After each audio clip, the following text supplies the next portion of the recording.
না, এই সেই পেপসিটা, হ্যাঁ, যেটা এই কোকাকোলাটা আমার ভাই আমাকে, সেই হুজুর ভাই, সে আমাকে দিছিল পরে। তো আমরা যদি তাদের পাশে না দাঁড়াই তাহলে কারা দাঁড়াবে? আসসালামাইকুম রহমতুল্লাহি আবরকাত। আসলে গতকাল মানে গত 2-1 দিন ধরে দেখছি যে এই প্রথম ইরান ইসরায়েলি পরে হামলা চালাইছে, যেটা আমাদের আসলে আসলে যেটা আমাদের মুসলমান জাতির জন্য যেটা খুবই একটা গর্বের বিষয় আর খুবই একটা অহংকারের বিষয়। অবশ্যই এটা একটা আমাদের আনন্দের বিষয়। তো আমরা মুসলমান জাতি হিসেবে চাই যে ইসরায়েল ধ্বংস হয়ে যাক। আর ইরান যেহেতু ইসরায়েল যেহেতু আমাদের থেকে অনেক অনেক দূরের একটা রাষ্ট্র, আর তাছাড়া এখান থেকে গিয়ে আমাদের প্রতিবাদ জানানোর কোনো আসলে জায়গা নাই। আমরা চাইলেও তো এখন ইরানে যেতে পারবো না, বা আমরা চাইলেও কিন্তু ইসরায়েলে গিয়ে হামলা করতে পারবো না, এই সামর্থ্য আমাদের নাই। কিন্তু আমাদের যে সামর্থ্যটা আছে, আমাদের যে ইমানি যে দায়িত্ব, সেটা হলো ইসরায়েলকে আমাদের মনে প্রাণে ঘৃণা করতে হবে, এক। আর দ্বিতীয়ত তাদের যে মূল যে শক্তি অর্থনীতি, এই অর্থনীতিতে আমাদের যে মানে আমাদের যেভাবে হোক তাদের অর্থনীতিটাকে দুর্বল করতে হবে। যেহেতু আপনার কিন্তু ছোট ছোট প্রচেষ্টা বা ছোট ছোট ক্ষুদ্র ক্ষুদ্র যে উদ্যোগ, এতেই কিন্তু তাদের অর্থনীতিতে অনেক বড় একটা মানে তাদের অর্থনীতি ধ্বংসে অনেক বড় একটা ভূমিকা রাখতে পারে। হ্যাঁ, তো আমার মনে হয় আমাদের সবার উচিত যে ইসরায়েলের এই যে এগুলো আছে, পণ্যগুলো আছে, এগুলো আমাদের বর্জন করা। তো ভাই, আজকে আমি একটা আসলে আপনাদের সাথে একটা মেমোরি শেয়ার করতে চাই। সেটা হলো যে আজ আজ 10-11টার দিকে আমার এক ভাইয়ের সাথে দেখা। হ্যাঁ, সে ভাইটার মুখে অনেক বড় দাড়ি, অনেক বড় বড় দাড়ি আছে। সে মানে একটা হুজুর মানুষ, বলতে হয় সেটা হুজুর মানুষ। তো সে দেখা হওয়ার পরে সে আমার বললো যে কী অবস্থা, কী বৃত্তান্ত, কেমন আছিস। হ্যাঁ, এক পর্যায়ে সে আমার বললো যে কী খাবি। আমি বললাম যে এই গরমে কী খাবো, ঠিক আছে একটা মোজো নাও।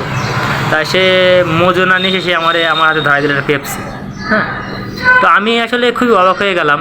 সেই যে কোকাকোলা আমার হাতে একটা ধরাই দিল, যে কোকাকোলা আসলে সে যে একটা মানে তার ইমানি যে দায়িত্ব, সেই দায়িত্ব থেকে সে যে নিজের সেই দায়িত্ব যে কতটুকু অবহেলা করছে, আসলে এখানে কিছু বলার নাই।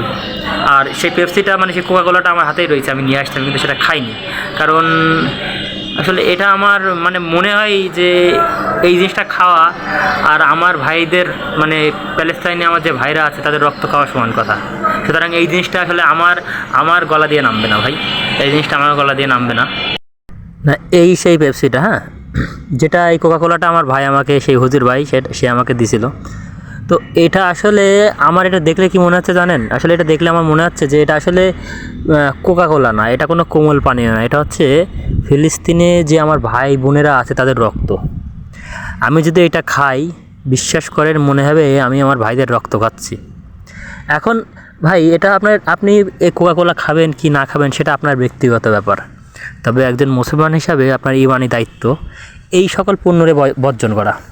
কারণ একটা জাতিরে ধ্বংস করতে গেলে বা একটা জাতিরে রুখে দিতে গেলে সর্বপ্রথম যে জিনিসটা করতে হয়, তাদের অর্থনৈতিকভাবে তাদেরকে ধ্বংস করতে হয় বা নড়বড়ে করে দিতে হয়। হ্যাঁ, আর তাদের কিন্তু অর্থনীতির মূল ভূমিকা পালন করে অর্থনৈতিক উন্নয়নে এই ইসরায়েলের এই কোকাকোলা।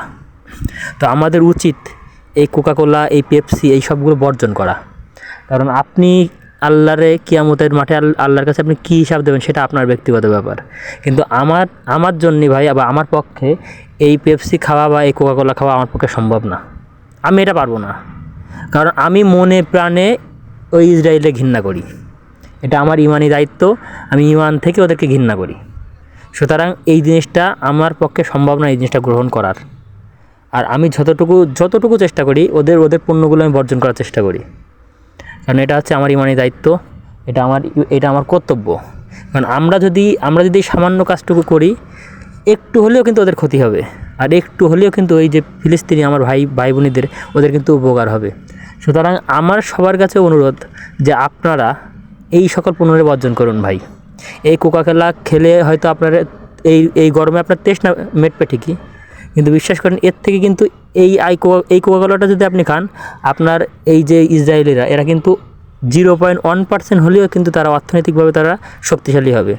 এবং সেটা আপনার ব্যাপার। এবার আপনি ভেবে দেখেন যে আপনি চান যে এই জিনিসটা খেয়ে কি তাদের অর্থনৈতিকভাবে উন্নতি করতে, বা নাকি ওদের এই জিনিসটা বর্জন করে তাদের অর্থনৈতিকভাবে ধ্বংস করতে চান, সেটা আপনার ব্যক্তিগত ব্যাপার। তবে এটা আমার পক্ষে এটা গ্রহণ করা সম্ভব না। যেহেতু এটা দেখে আমার মনে হচ্ছে যে এটার ভেতরে আমার ভাই বোনেদের প্যালেস্তাইনে আমার ভাই বোনেদের রক্তের ভেতরে ভরা।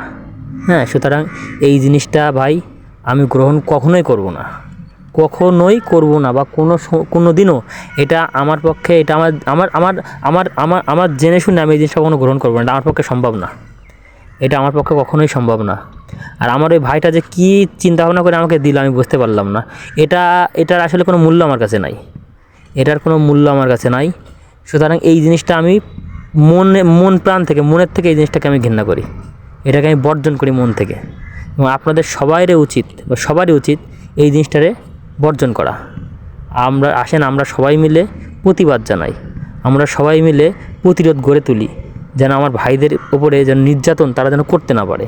কারণ আমরা যদি তাদের পাশে না দাঁড়াই তাহলে কারা দাঁড়াবে? আমরা যদি তাদেরকে ভালো না বাসি, বা আমরা যদি এই ফিলিস্তিনিদের ভালো না বাসি, তাদের পক্ষে যদি না দাঁড়াই, তাহলে তাদের পক্ষে কারা দাঁড়াবে? এই ইহুদিরা, হিন্দুরা, খ্রিস্টানরা? কখনোই না। তারাই তো আমাদের প্রকাশ্য শত্রু। আর আপনারা প্রকাশ্য শত্রু হয়ে আমরা কি করে তাদের অর্থনৈতিকভাবে তাদের উন্নতি করি? এখন আপনাদের বিষয় আপনাদের কাছে, আপনাদের মতামত আপনাদের কাছে, আমার পক্ষে এটা কখনোই সম্ভব না।